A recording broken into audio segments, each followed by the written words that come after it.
looks kind of like a construction zone. That's because it still is.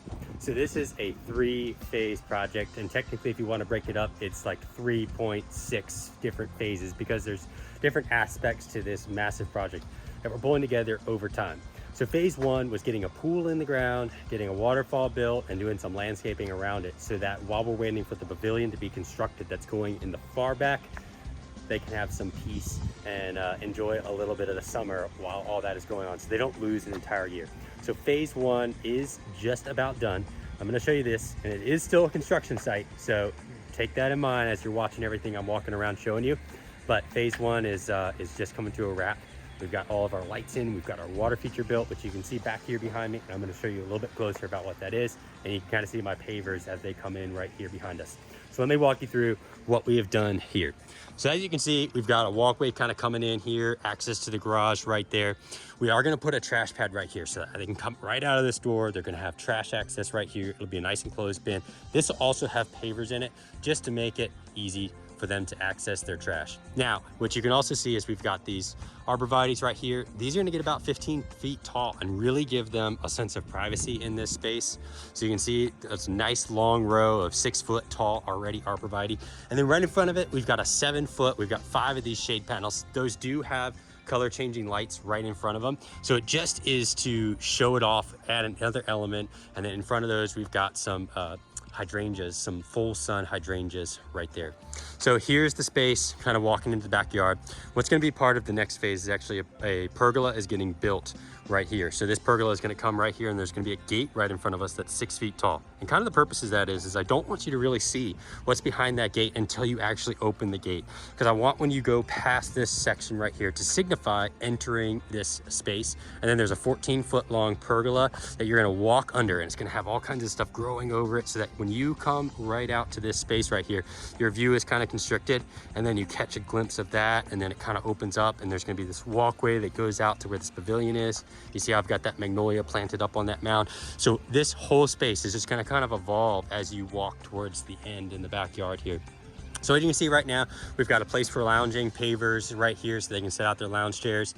We got a little small hangout area there, but they also have their deck and their porch and all these spaces that are kind of allowing them to live close to the home and then have an awesome view.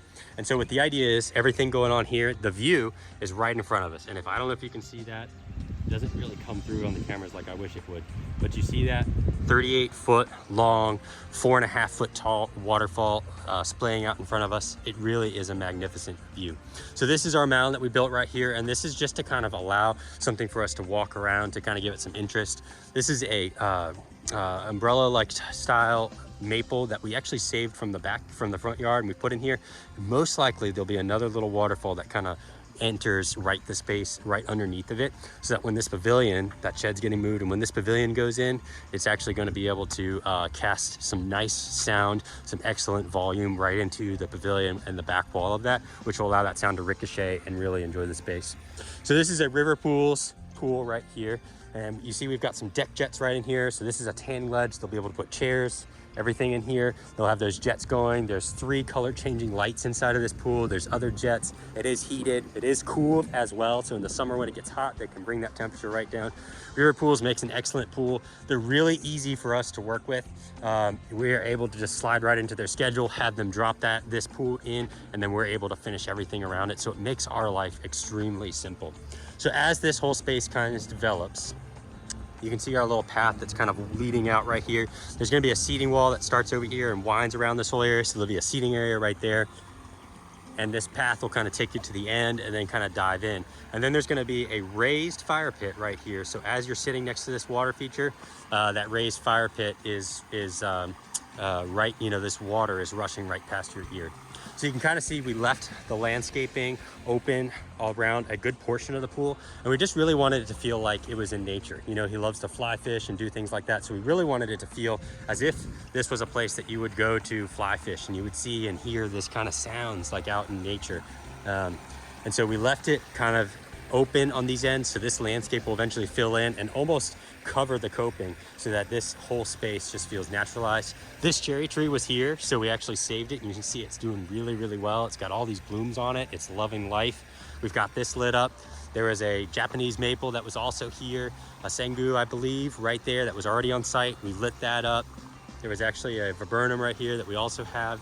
And then we added a redbud to the top of the falls. And once the fire pit is in, I actually have a fringe tree, which is another native tree that's really gonna look good to really just kind of give a backdrop to this whole space. Blooms, colors, textures, everything going on here. So it really just is an interesting space.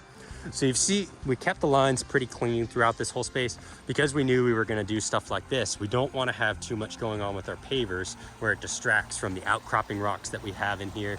So what we did, when we dug the pool, we took all this dirt and we actually piled it up over here, and we started building this waterfall right from that dirt from the pool. We did end up having to get a little bit of extra dirt, but you can kind of see how we've got these rocks just kind of carved into the side here. We just really want it to feel like the mountains. You see how we got like that big rock with this maple just kind of tucked right in there, another rock right in here.